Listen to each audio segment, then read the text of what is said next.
Wars are being waged at levels of brutality that I think many of us thought were going to decrease as time went on.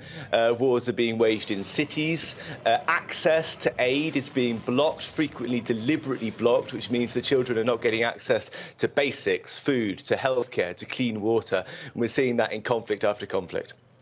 So what can the international community do to protect these children and babies?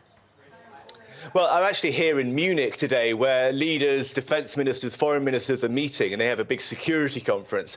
And we're making the argument that there is a war on children going on, and it's a war that everybody has to take some responsibility for.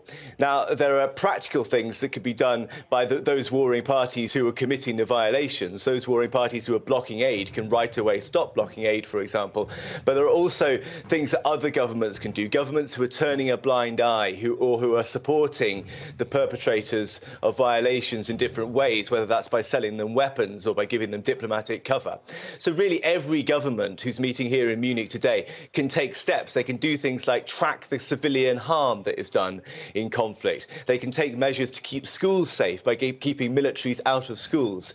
So we presented a set of options, a set of recommendations that we want governments to take, and we're encouraging every single government to take some of those recommendations to improve the standard for all combatants everywhere. And very briefly now, but this report makes very disturbing reading, and it details how children are being abused and involved in conflict increasingly. What effect is that having on their lives?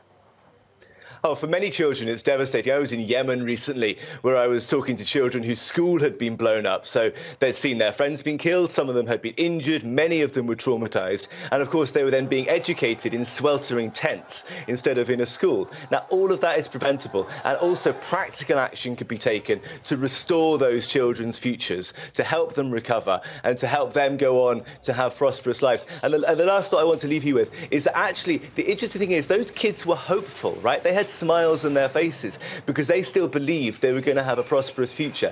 And it seems to me that it's on us, the adults in the world, to really make sure that that becomes a reality.